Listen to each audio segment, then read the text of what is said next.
Ang pinoproblema naman ngayon ng ibang sektor ay yung pagbaba naman ng bilang ng population ng Canada dahil sa, siyempre, yung mga programa ay naglimita ng pagpasok ng mga tao dito sa Canada at naramdaman ito ngayong nagpalabas ng panibagong kumbaga census yung gobyerno ng Canada at makikita doon na may significant na pagbaba sa number of population na tinatanggap sana yearly, ano?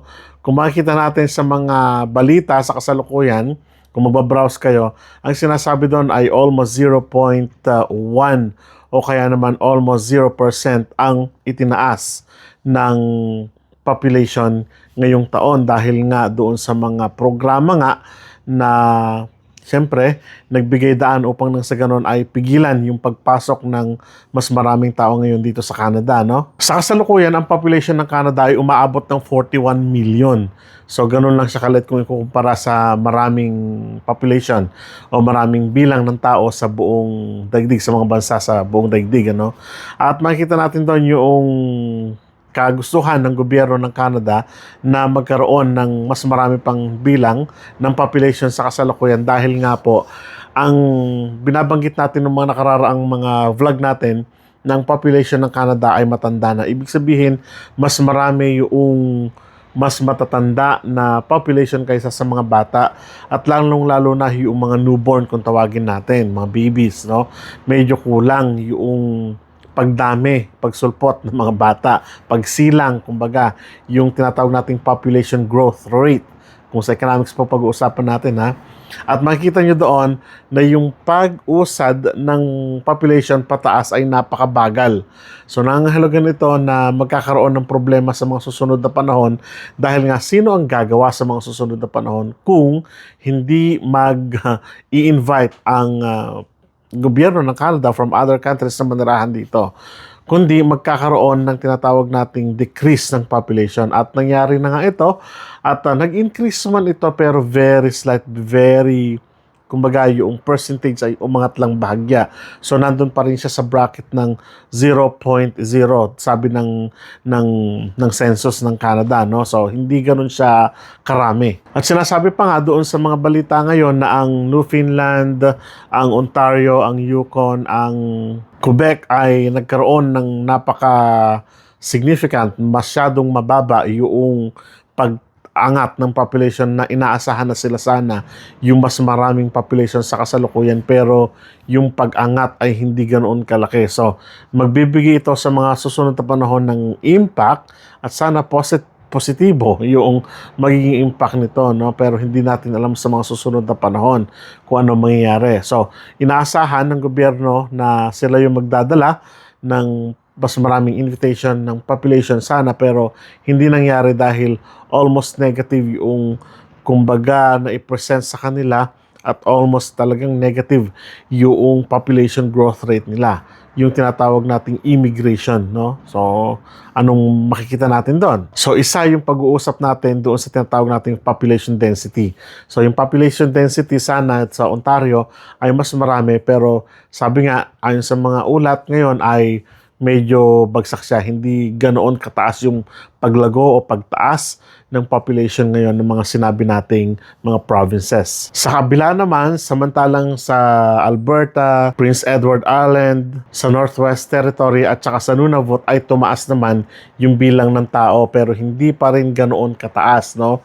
So, nangangulugan na ang mga population ito o mga province ito ay nag-invite at na-retain nila yung population growth rate nila na inaasahan nila for that particular or for this particular year, no? Kasi ang census ay kumbaga sinagawa ng government from January up to April. So, yun pa lang yung kumbaga 2024, 2025 earlier pero hindi, syempre, hindi pa tapos yung population census hanggang 2025.